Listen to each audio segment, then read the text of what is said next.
Hello everybody, good morning and welcome to the United Stands. I'm Mark Goldbridge and this is your latest Manchester United news as INEOS face somewhat a bit of a transfer nightmare. Erik ten Hag's biggest issue against Liverpool tomorrow. We're also going to be talking about who United are scouting at the moment. Not Inter Milan.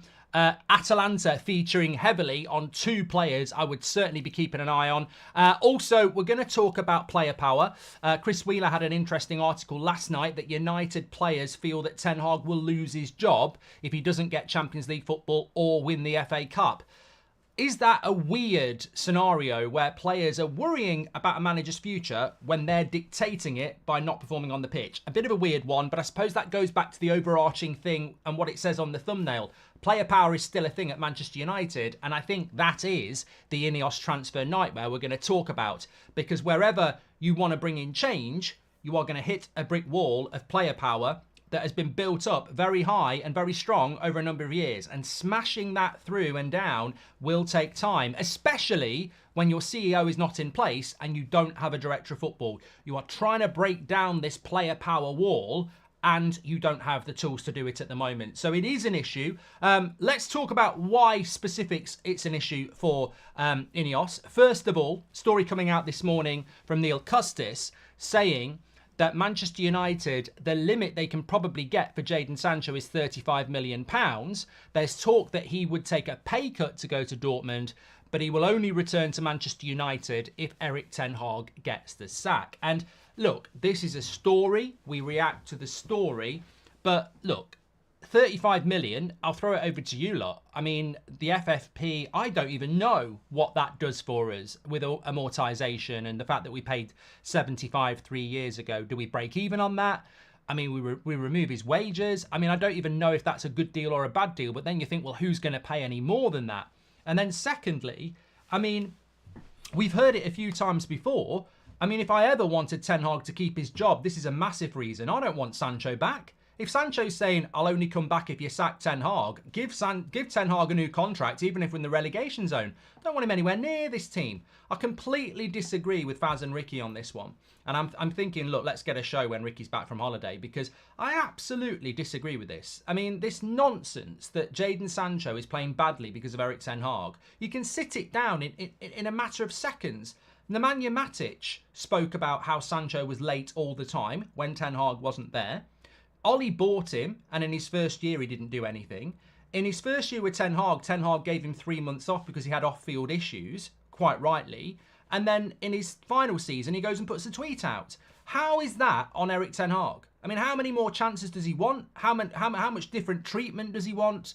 That's not on a manager. That's on a player and their attitude to this great club. So I disagree. Pure talent, yeah, very talented. But let's not act like he got one chance. He was here for 2.5 years. So I don't want him anywhere near the club, really. And ultimatums about sacking Ten Hag in the press or wherever it's coming from can do one. Because even if you sack Ten Hag and you bring in Nagelsmann, he's still got to deal with Sancho, who may well be good for the first few months, but then doesn't fancy getting up again. So I just think move him on. I just don't know how easy, and it is a transfer nightmare for INEOS, because also coming out from Spain, you've got that Getafe and Barcelona have been scared off by Manchester United's transfer fee for Mason Greenwood, which is 50 million euros, around 40 million quid. So, you know, when you talk about like what we were talking about last night, or what other people talk about, or let's sell Rashford, let's sell Bruno, let's sell Luke Shaw, maybe in a different scenario, you might be able to focus on that. But this is why forget about it. You can't do a massive amount in the summer when every deal you need to do is riddled with complexity. That Jadon Sancho deal, can you do it?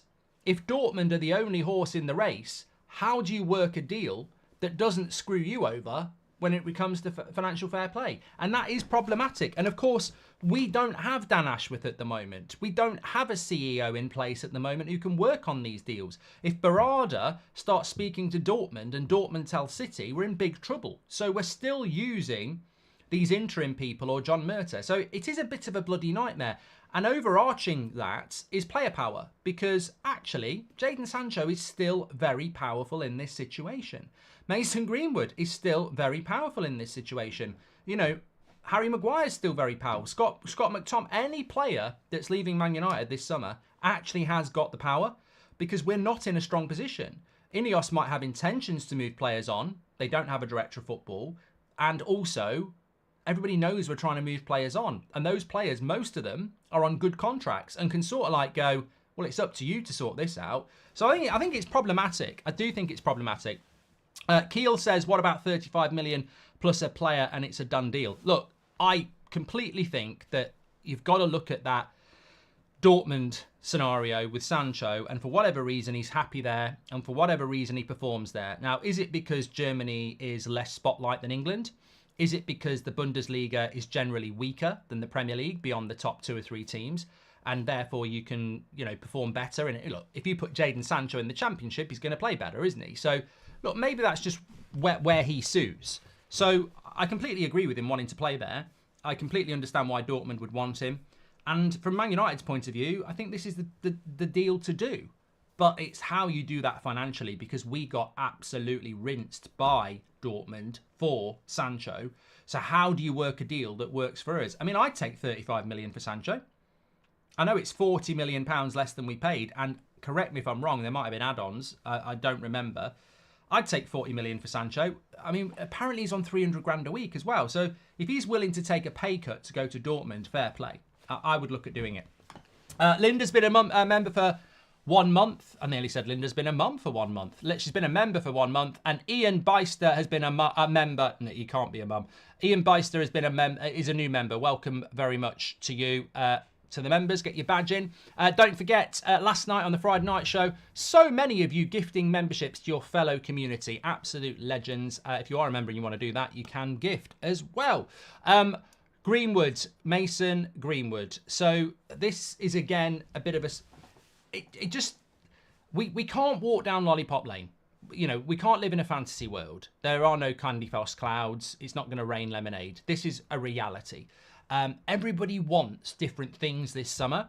Everybody wants deals done galore.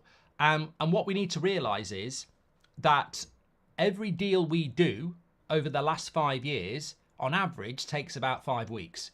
Sales or buys. You think about how many weeks there are in a summer transfer window, you're averaging about 6 deals altogether, like including sales and purchases. So we've got to massively reduce that down. And every deal we look at the moment seems to me to have some complexity to it. The problem with Greenwood is that there is interest, but not at the price Manchester United want. Manchester United want to achieve £40 million for Mason Greenwood, but it's difficult because the market is now contracting. With Barcelona and Getafe saying no, it just leaves Atletico Madrid. So what we achieve for Mason Greenwood, I think, is going to be very, very interesting. There is interest there, but it's not as straightforward as INEOS would like it to be around the fee. And of course, we haven't got the key players negotiating these deals because we've got John Murtagh doing it. 35 million plus a player, we've done that. If we sign Edison, Elise and either Branthwaite or Todibo in the summer, I will be buzzing, says MLK. Morning, everyone. Hoping for a good result and performance tomorrow. Come on, United, says Pete B. Well, I want to talk about that because Ten Hag's got a big issue tomorrow, specifically around player power as well, which we'll talk about in a moment. INEOS are running the club now, not the Glazers, says Mark. I don't know what that adds to the conversation. I mean, do you want to actually join in with what we're actually talking about here? Doesn't matter whether INEOS are running the football club or, you know, Man City are running the football club. You've still got a massive problem around FFP and around removing players who actually retain the power. I don't care whether the Incredible Hulk is running the football club. He can't walk up to Jadon Sancho and say, go to Dortmund for £5. You know, go to Dortmund for £50 million. It won't work. Like, you can only do what you can do. And unfortunately, it doesn't matter how powerful INEOS are, they can't take the power from these players because they're under big contracts on big wages and everybody knows we're desperate to sell. So this is going to be the hardest part of the INEOS tenure. I think in 2 years' time, when you've cleared the Deadwood and you bring the right players in on the right wages, we won't have these problems anymore. But this summer, is incredibly difficult, and it's incredibly important, because if you don't break through that player power wall and start removing some of these players, then you'll have the same problem next summer. But it's going to be difficult this summer. What you want to do is remove the player power, make everybody feel like, you know, you're not here forever, and buy in players on reasonable wages who have the right attitude. The problem is going to be this, you know, sort of chain around United's neck that's been there for about 10 years. How many summer transfer windows have we spoken about clearing the Deadwood? I remembered talking about it in the Van Gaal days. So it's a long time. We need to clear the Deadwood. And if you do that, then we've got a chance. But they've got to do it, and it's going to be difficult. Morning, everyone. Hoping for a good result and performance tomorrow. That was from Pete B as well. Rashford runs Man United, not INEOS, says Sean White. I never wanted him. I would have got Haaland for him, says Linda Searles.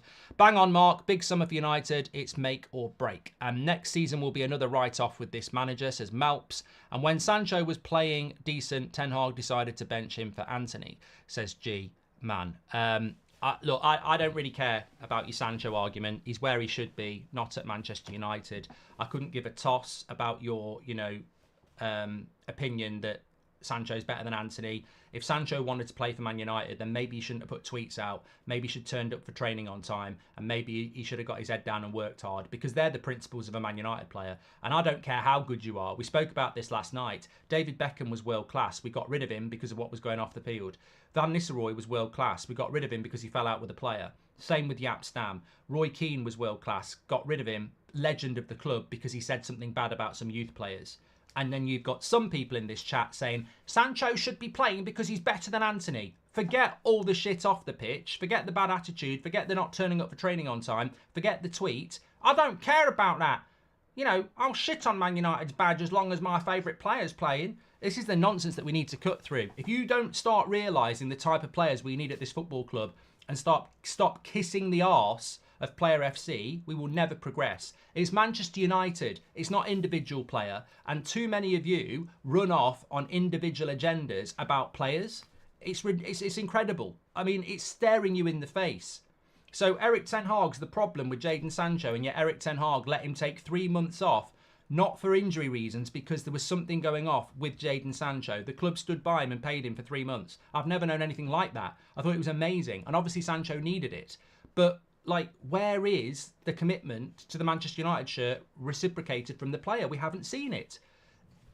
The best thing that INEOS can buy is get down IKEA and buy a load of mirrors and ship them out to every player's house and say, every day for 10 minutes, can you look in the mirror and see why you're not performing? And if they can't see, they need to get down to Specsavers. We should try to do something with Nice in regards to Sancho. I'm sure he would do well there, says Paul. I think Dortmund's the place to do it. I really do.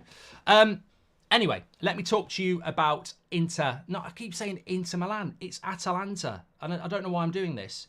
Similar shirt, I suppose.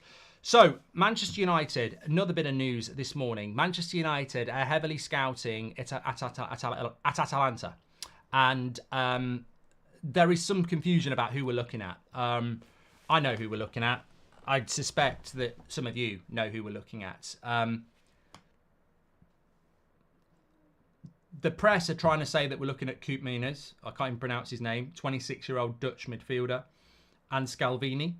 We're actually looking at Ederson and Scalvini. Ederson is a player that United have liked for a long time. Brazilian midfielder.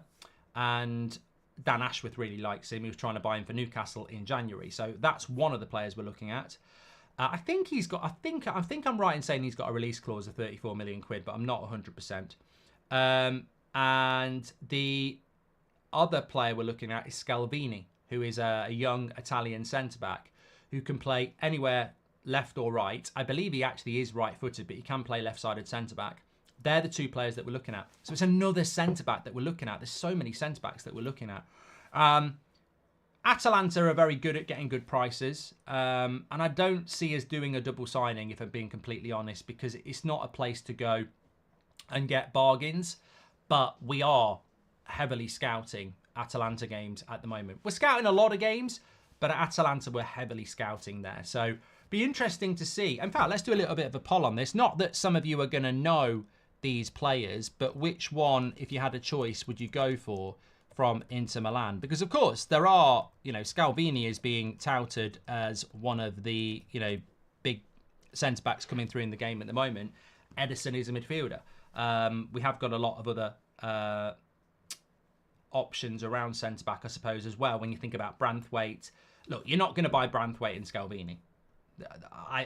Not that they're similar, but they can both play left centre back. I just don't see us doing that. But there are a lot of options, as I've said, at centre back. I think Scalvini is an interesting one. I'd probably go Branthwaite if they're the same price, if I'm being honest, because Branthwaite's played in the Premier League, Scalvini hasn't. Sancho isn't good enough for United. The players that aren't trying aren't good enough, and the ones that are good enough don't play for the badge. Main problem, says Luke Kelly. Fum Lane, member for 9 months. Thank you very much. Appreciate that. Where does Ederson play in the midfield, says Man United Liam? I like Ederson at Atalanta. I'm not going to say we're going to sign him, but I'd say he's a hot target at the moment on the hotometer. He is more box to box from what I've seen, but I actually think the personality traits, the player traits that he has, I don't see. I think we'd play him deeper. I think he'd come in where Casemiro is, because he's not really creative. He's more of an energetic passer, breaker up of the play, interceptor. And I think that is an area of his game I still think he would need to improve on, the passing. But, look at some of the players we've brought into the Premier League and what they've become.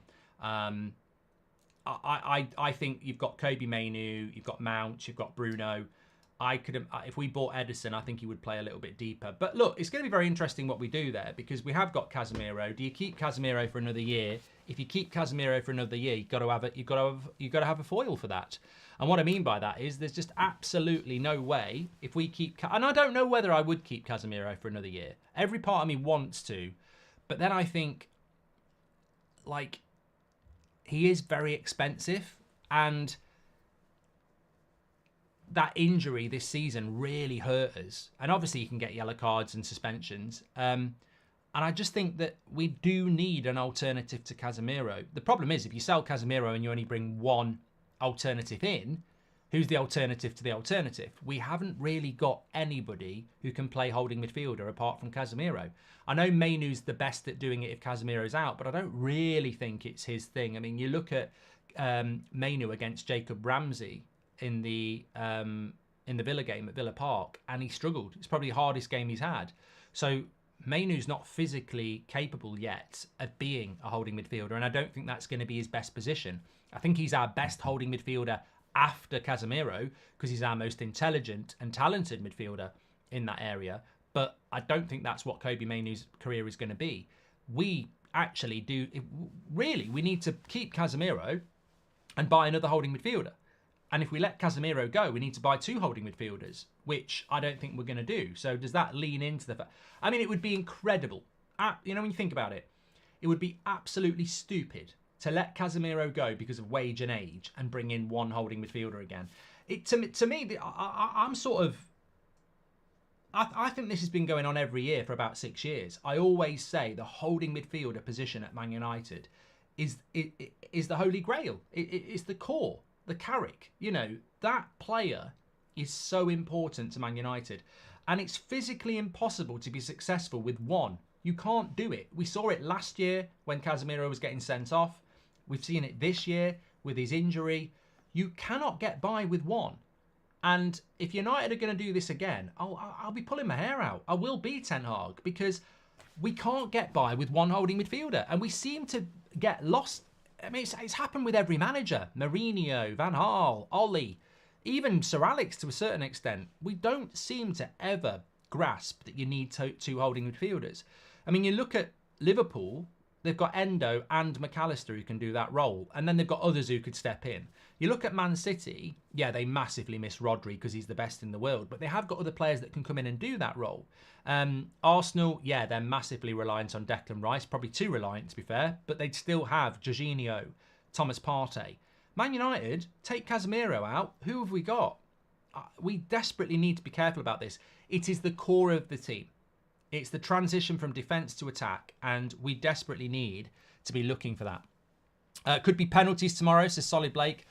Jeff says we need to keep Casemiro. Remember the years with no CDM. He's our only one. And Boss says, how does a player like Sancho have stands when fans hate players like Pogba and Martial who actually won something? Can you name all the players you think should be sold, says Boss. Well, I won't name the players I would sell because I think I actually need to do a little bit more think on this. Maybe there's a video in that actually, but I will go through the team and tell you the just sheer volume of players that really need to be considered as potentially sold. So you got Wan-Bissaka, you got Lindelof, you got Maguire, you got Varane, obviously Malacia. We probably need a left back actually. Casemiro, McTominay, Eriksen, Amrabat's alone. Sancho, Greenwood, Brandon Williams, that's 11. Donny van der Beek, 12. Martial will go for 3. I mean, to be honest, there's 12 straight away, isn't there? And I've probably forgotten other. I mean, look, people will be screaming, Anthony, Rashford, Shaw, Bruno. You know, they'll be screaming them, but you can understand why they're not going when you've got that many people. Look, what's becoming clear to me about Man United's summer transfer window is Rome wasn't built in a day. You might want to sell a Marcus Rashford. You might want to sell an Anthony. You might want to sell a Bruno Fernandes. But the bottom line is there's 10 players before them that sort of have to have decisions made on them. Wan-Bissaka, Maguire, Lindelof, Varane, Casemiro, McTominay, Eriksen, and Sancho, Greenwood, Brandon Williams, Donny van der Beek. Like, there's just so many. So many. So many players that need to have decisions made on them that it'll be hard to grasp, really. So look, yeah, and look, overarching all of that, if I was INEOS, I'd be looking at those 10 players and I'd be making decisions on all of them. And if you can get rid of 7 or 8, player power starts to dissipate. It will still exist. There'll still be some left who've got a lot of power. But, I mean, look, we were talking about Rashford last night. We don't know the inner workings, but actually, here's a question for you. Could Man United sell Rashford if they wanted to? No. They can't. They can't. You know, we all live in a fantasy world at times that Man United can do what they like. We can't. We can't. Manchester United actually can't sell Marcus Rashford unless Rashford decides he wants to go. He's just signed, less than a year ago, a massive contract, making him the best paid player in the club on a long-term deal. He has got United by the balls. United can't walk up to him and say you're for sale because he doesn't have to go and no one's going to buy him. So player power is something United have made a big mistake with over many years. And so many of our players are on contracts and wait. Anthony is another one. You can't go to Anthony and say you're not playing very well, you're up for sale. Because his agent will go, yeah, good luck with that. He's only been here 2 years. He's on 200 grand a week and you paid £80 million for him. You find out where he's going to go because we're not going anywhere unless you find something because there's not a pay cut happening. So this is what I mean. We're going to pay for the mistakes of our past until we eradicate those mistakes from the past. And it will take time. And time with contracts running down helps as much as anything. Let me talk to you about Ten Hag. Ten Hag's biggest issue. I was thinking about this and I was reading what Chris Wheeler said in his article about the Liverpool game. And he basically said that some United players think that Ten Hag's going to lose his job if they don't win the FA Cup or get a Champions League spot. Now, it looks very much like 5th place in the Champions League is going to be... 5th place in the Premier League will be a Champions League spot based on the results this week from the English clubs. It really does look like we will be in the top 2 across the Coefficients League. So 5th place will probably get a Champions League spot. But that's Spurs and Villas. We're nowhere near that at the moment. Absolutely nowhere near. I find it interesting, and obviously anything should be taken with a pinch of salt, but I do find it interesting that we are desperate as Manchester United fans to talk about transfers. Like this morning, I was going to do a little 5-minute section with you about strikers, and we can still do that because I haven't got a bloody clue. There's nothing coming out from the club or any decent journalist about a really good player that we're definitely looking at. And that's massively exciting. You've also got all these centre-backs. You've got all these midfielders, left-back, right-back, wingers, loads going on. And it's always about the manager because the media dictate certain conversations. But I was thinking about this. There's two things, really. Ten Hag tomorrow has got a massive problem, and I'll talk about that. But also, we go back to player power again. Like, if Man United players are talking to people and it's leaking out to press that United players are thinking Ten Hag's going to lose his job if he doesn't win the FA Cup or qualify for the Champions League, does that not dictate the real problem at Man United? I don't hear this coming out from Newcastle players or outlets. I don't hear this coming out from Liverpool outlets. I don't hear it, even last season. You just don't hear it. There is a culture at Manchester United, for some reason, that maybe it's perception, maybe it's true, that our players have opinions on things that they're not paid to have an opinion on. Like, how many times over the years, going back as far as the Moyes days, did we get stories about how Moyes trained, diets, videos he was shown? I mean, I remember all that stuff coming out about Moyes, and it was ridiculous, but really it shouldn't have been coming out. David Moyes doesn't want them to do this in training. David Moyes was talking about how Phil Jagielka played at Everton. We empowered players so much after Sir Alex Ferguson that they've almost become a victim of that power, where we constantly get these stories about what their opinion is on a situation that is exclusively for the owners and the fans. I mean, as a player, there shouldn't be a conversation about, if we get knocked out of the FA Cup, he's gone. Tell you what, if we don't get 5th place, he's gone. Yeah, there's the clue, lads. It's on you. What should actually be being reported is not Ten Hag's going to lose his job if we don't get Champions League football. What we should be talking about is, if we don't get Champions League football, he, and he are going to get booted out. Because ultimately, I look at this season and really, yeah, manager's got to take responsibility, but it's the players that go out on the pitch. And we've lost that ability, partially because of the media, partially because of our own naivety, that when we lose games, we immediately look at the manager and the players get off. It happened with Mourinho, it happened with Oli, it happened with Rangnick. The pile-on on the manager was overwhelmingly more vicious than it was on the players that were basically downing tools. So I think that that's a really important thing to consider, is that we constantly hear about players saying, I think Ten Hag might lose his job if he doesn't win at the weekends. But you have the power to do it. But we're still living in this vacuum of a player power at Man United. The INEOS has to smash it down. They've got to smash it down around transfers, and they've got to smash it around the dressing room. The dressing room needs to start being respectful of the club it plays for. Too much leaks out of that dressing room, and too much of it is opinionated stuff. There's a lot of players. I go back to the Rangnick season, and this was first-hand. We saw it over that month of January. There was way too much coming out of that dressing room from certain players that was beyond their pay wage. They're there to perform for Man United. You're not there to pass judgment on, who should be being picked or who the manager should be. It's a problem that has to be eradicated, and this is why we need a structure that is respected, and hopefully INEOS can bring that in. But bringing that into the game tomorrow, I think Ten Hag's got a massive problem tomorrow.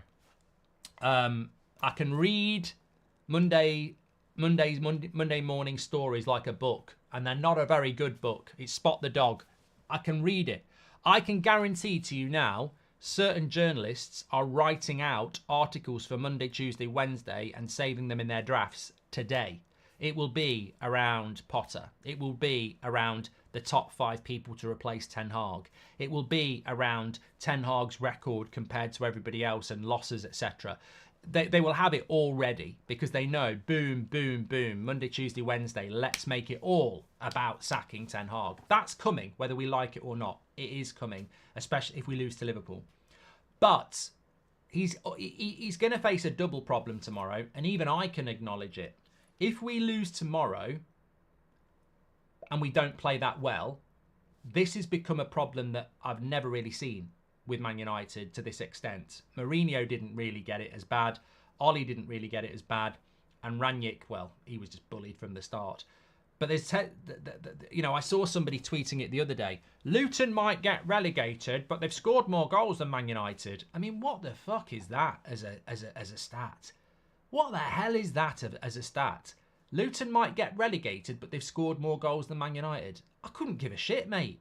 I couldn't give a shit if we scored less goals than Luton as long as we win the league. I mean, but this is what I mean. People are going round finding all these stats now about how many goals we scored or conceded, or etc. Look at where we are in the league. We're 6th. You know, I don't want to win scored more goals than Luton. Like, I'm not bothered if we are where we are. We know there's a lot of work to do, but there is a focus on the way that we play, and I think this is a problem that Ten Hag is going to face tomorrow. Is that most people would have Liverpool down as favourites tomorrow. If we lose, a lot of people will expect us to lose, but it's not. I'm not accepting it. It's Liverpool. I don't think it's acceptable to lose to Liverpool at Old Trafford. I don't. Bollocks. I don't care. You know, I've seen crap Liverpool teams beat us, and I've seen crap United teams beat them over the years, especially in the late 80s when Liverpool were really good. So, underdog, couldn't give a shit. But we will be scrutinised on how we play tomorrow. If we lose, say, 2 or 3-0, and we play absolutely shit, that's going to be a problem. I think we're in that position now where Ten Hag is not just being judged on results. They've also brought in performance, and they're piling on that. You know, these amateur statistician journalists who are trying to sack a manager will throw that in as well. So tomorrow, he needs to win, but if he's going to lose, we've got to lose in a way that everyone can go, bloody hell, we can't afford to lose and lose in a way that's just depressing. You know, Man City, we would have been absolutely fine if we'd have got that 1-0 win or 1-1, even though we parked the bus. But when you lose it, people start going, wow, look at the amount of shots we had. We just parked the bus at Man City. It's embarrassing. I don't think it is embarrassing to go to Man City and park the bus, by the way. But at home to Liverpool, at Old Trafford, in a cup game, if we were to get beat 2 or 3-0 tomorrow without laying a glove on them, that's going to be more than a loss. That's going to be when people say, well, yeah, you know, losing to Liverpool's bad enough, but he's got to go. Look at the way that we're playing. No pattern of play. I can't see an identity. So that he's got a big issue with tomorrow. And again, you're putting your trust in these players who, look, I don't care who you are, what player you are, and whether you like Ten Hag or not. Do you like this? Do you like this? I love this. We love this. Do you know what this is? Manchester United. Do you know who they are? Liverpool. I couldn't give a toss whether you've got a bit of a knock on your ankle. I couldn't give a toss whether you're a bit moody because, you know, you're not having a good season. I couldn't give a toss if your mate who's on loan somewhere else is slagging me off. That's what I care about. And the 75,000 people that are watching it in the ground and the millions worldwide. Manchester United against Liverpool. If you are going into this game thinking, I might not fancy it, then you shouldn't even be at the football club because this is Manchester United against Liverpool. It's a one-off. It's Liverpool against Man United. If you can't go on that pitch and leave everything on it, then why are you even a professional footballer? And that's my issue tomorrow. I can't speak about what will happen on that watch-along if I see players, and I know you'll be behind me on this, if I see players tomorrow, you know, drifting through another average or below average performance, I will lose it. Man United players need to realise tomorrow, much the same as we saw when we lost at Anfield 7-0, there are certain games in a season where you will not get away with it. And if I see tomorrow performances that dip below average, in fact, fuck that, everybody should be having a good game tomorrow, then you're going to get called out. These are the games when people say, who would you sell? We lose tomorrow. In that match reaction, I'll give you players who need to be sold because I tell you what, they can moan about, I don't get fair treatment. Bollocks. Absolute bollocks. You get criticised because you don't play well in a Man United shirt. I don't care about the manager. I don't care about the owners. I don't care about your wages. I don't care about your contract. I don't care what you did last week. This is Man United against Liverpool at Old Trafford in an FA Cup game. And if you can't play at least a 7 out of 10, then you need to piss off. It's as simple as that. If you can't play well in a game like this, there's no hope for you. If you can't give everything in a game like this and turn up, then there's no hope for you. And that might sound dramatic, but when you break it down, these are the games that matter. Every summer, when are we playing Liverpool? They're the two games, way more than Man City. When are we playing Liverpool? They are the biggest two games of the season. You cannot drift through that game. I'm not saying sell a Man United player because they had a bad game against Everton, but if you can't play well in a game like this, you need to get your coat and leave. You do. I'm sorry. I'll argue that with anybody. If you can't turn up for Man United in a game like this, get out. None of this pampering bullshit. None of this PR. No interviews. I couldn't give a shit about your interviews. Actions speak louder than words. Tomorrow, in that game, is where you win the crowd or you lose the crowd. And I'm not saying that every player's got to score a goal. I'm not even saying we've got to win. What I'm saying is every player, if we lose, look, Liverpool are a good side. If Liverpool beat us 3-1 tomorrow, and when we're doing the match reaction, we just go, they were better than us, but everybody gave everything. We're intelligent enough to know when you're beaten by a better team. I saw Real Madrid batter us at Old Trafford, and we played well. Ronaldo scored a hat-trick. R9. Sometimes you just have to go, it's horrible, but they're better than us. We need everybody tomorrow to turn up. And I tell you what, if I see players drifting tomorrow, not up for it, they're going to get called out.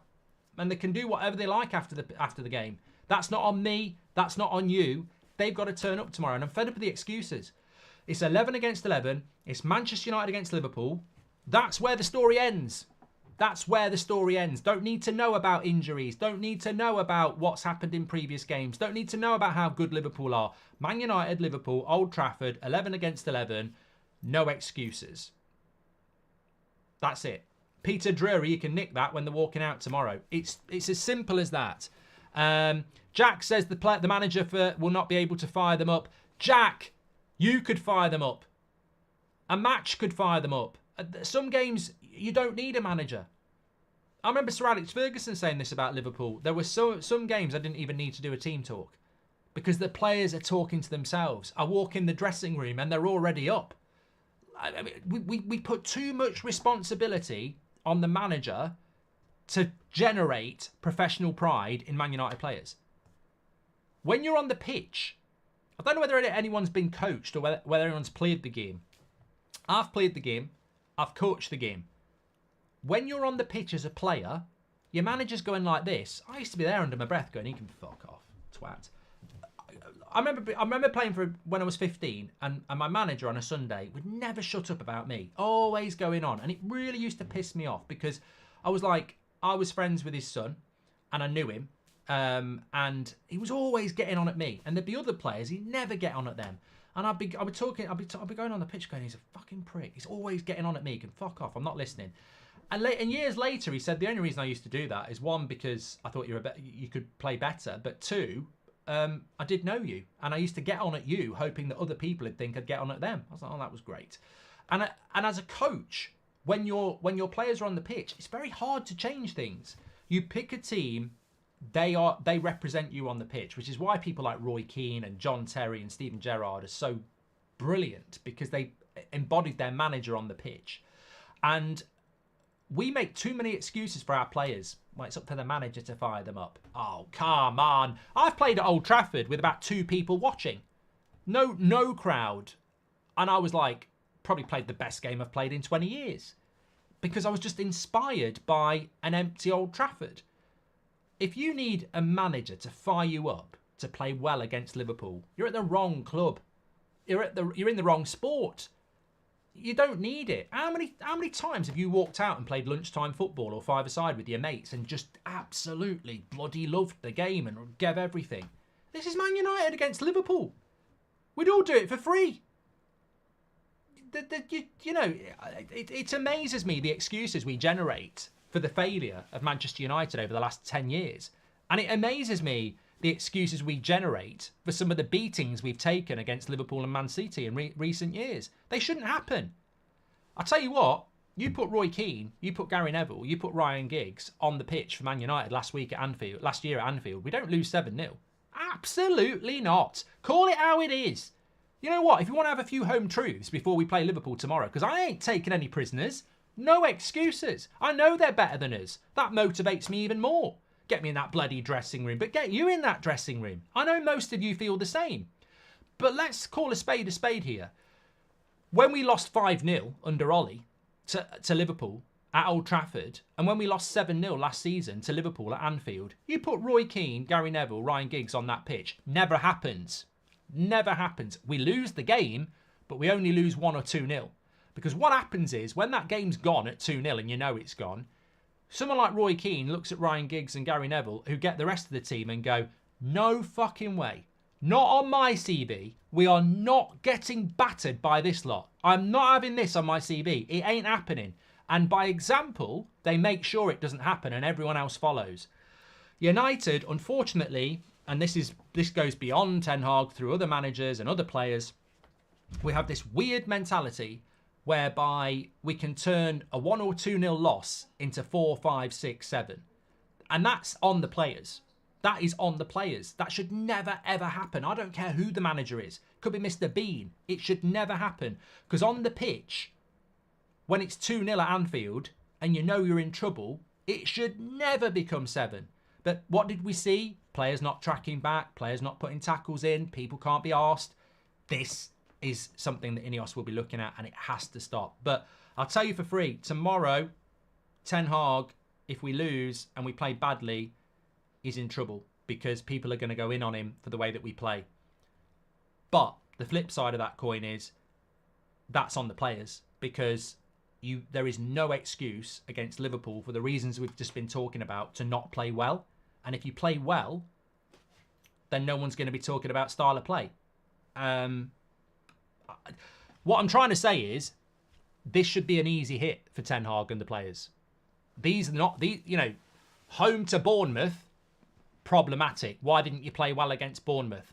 What was the one we had the other week? We played somebody the other week. On paper, they weren't that good. And Fulham. Yeah, you lose to Fulham at Old Trafford. Look at the tactics. Look at the style of play. You're in big shit. Liverpool, as a manager, I'm quite rightly sitting there going, we're not going to be talking about tactics tomorrow. We're not going to be talking about 4 or 5 players not turning up tomorrow, because there's no excuse for one player to dip below a good performance, and there's no excuse for one player to go missing.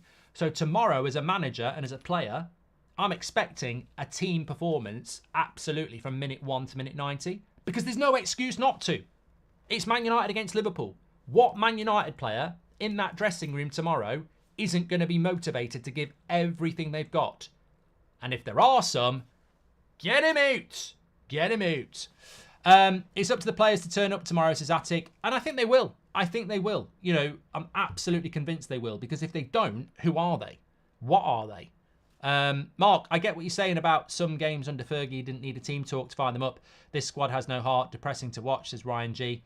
And Chris says, I'm sick of certain players trying to justify their commitment only to give us constant subpar performances, says Chris. Well, I'm really excited tomorrow because I just think that there's just no excuses. Like, there isn't. I think we've made excuses for many games this season. But the team talk, I wouldn't be able to sleep tonight. If I was a United player, I wouldn't be able to sleep tonight. And I bet you people like Mainu and Hoyland and Garnacho and Dalot, who've been playing well recently, they're just going to be buzzing for this game tomorrow because they've got momentum, they've got confidence, they've got the crowd. If you're Casemiro, Bruno, Rashford, you've got the quality, you just haven't got the performance. But what a game to go and deliver it. If you're Harry Maguire or Lindelof playing at centre-back with Varane, what an opportunity. Wan-Bissaka, what a great game to come into. And, you're going to be defending a lot. There's just so much opportunity for the players tomorrow. I'd be absolutely buzzing it. And if they don't perform, then they need scrutinising. International says it's on Ten Hag to ensure that these articles don't come out. But it was on Mourinho, mate. It was on Rangnick. It was on Ollie. It's impossible when you've potentially got players telling a mate something who then tells a journalist something, or an agent telling a journalist something. It's really hard. I have to say on the leaks, International 2675, I could leak stuff out. There's stuff I could have leaked out for years, but I just won't do it because it's a trust thing with the people who gives you the information. I don't want to do it. There's relationships there. But there are also people that want you to leak stuff out, and you can't change it as a manager. What you need, and it's very hard to change it if you're in INEOS, what you need to do is create an element of fear. People won't leak something if they're scared. In your job, if you leak something out and you know you're going to get the sack, you won't do it.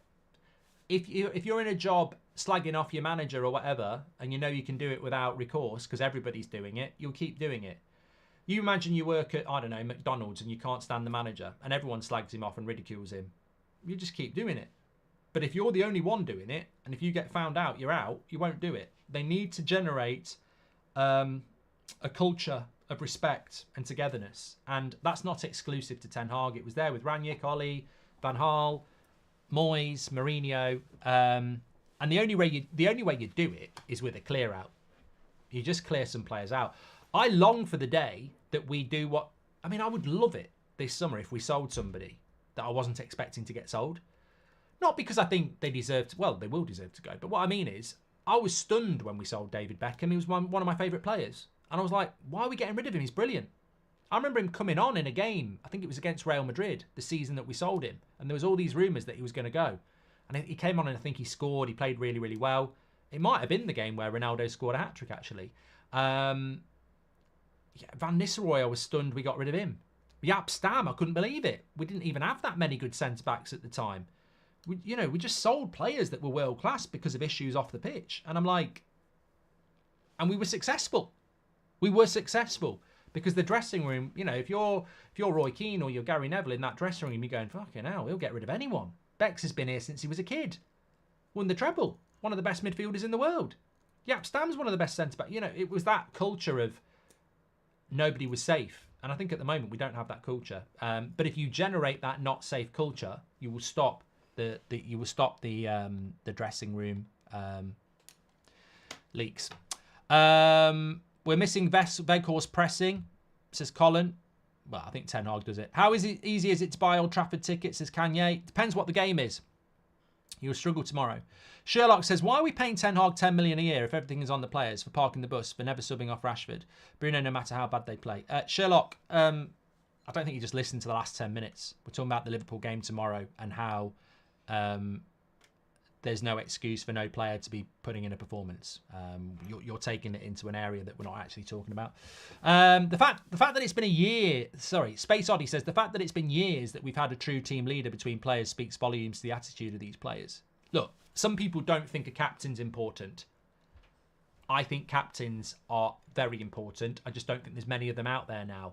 John Terry, Steven Gerrard, Vincent Kompany, Nemanja Vidic, Roy Keane. There's not many of them out there now. And people try and pretend you don't need a captain these days. You're telling me if you stuck John Terry in Chelsea's team now, they'd be as bad. You're telling me if you stuck Roy Keane in Man United's team now, they'd be just as... They wouldn't be. The problem is there's not many of those players about that are really, really good and really, really good leaders. We don't make them anymore. Because I remember speaking to Paul Ince about this, and he said a lot of these players, Steven Gerrard, myself, Roy Keane, John Terry, their upbringing is so different. Like, you were cleaning the boots of the players that were in the first team. You weren't earning thousands and thousands of pounds a week at 16 years of age, being, scouted and trying to be bought at 11. The players come through now and they're not as aggressive, they're not as hungry because they've already been picked up when they're 8.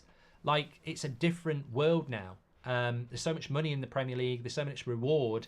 We don't generate these, stereotypically, these, working class lads who've had to fight their way to the top and, were cleaning the boots of the first team. I mean, Gary Neville and Phil Neville and David Beckham, when they're 16, 17, they're cleaning the boots of Mark Hughes and Eric Cantona.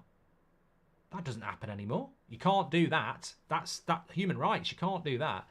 Now 16, 17-year-olds are having, somebody clean their boots and they're driving around in a Porsche. So I think there's something in that, but we don't generate these leaders anymore. They're few and far between. There are still some out there, but they're few and far between. But they'd make a massive difference. They'd make a massive difference if you had that type of player.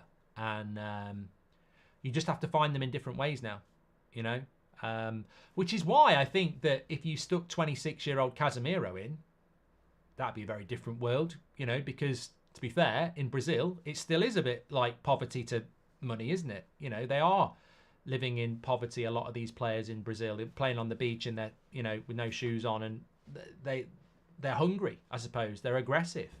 You see that with a lot of South American players. We've seen it ourselves with the likes of Martinez. So, yeah, I just think things go in cycles, don't they? But I still think we've missed Martinez massively this year. He's got that leadership quality. Some people dismiss captaincy. I think leadership's massive. There's just not many of them. There's not many of them out there. The fact that there's been, yeah, I think it's a great point there. That anyway, thanks everyone for watching. Smash a like on the video. Today's a bit of a weird day. I'm not on TalkSport, so potentially we've got an 8 o'clock show, but I am doing Man City against Newcastle at 5:30 on That's Football. FA Cup quarter-final weekend and a bit of Premier League, but not really that much around other than the FA Cup games with the Manchester club. So That's Football at 5:30, Man City against Newcastle, and probably an 8 o'clock show on here as well at 8 o'clock, funnily enough. So bit of a weird one, but nice to be live. I'm loving the live shows at the moment. Make sure you smash a like and subscribe, and I'll speak to you all in a bit. Great show again this morning. Well done. Big up the community. Take care.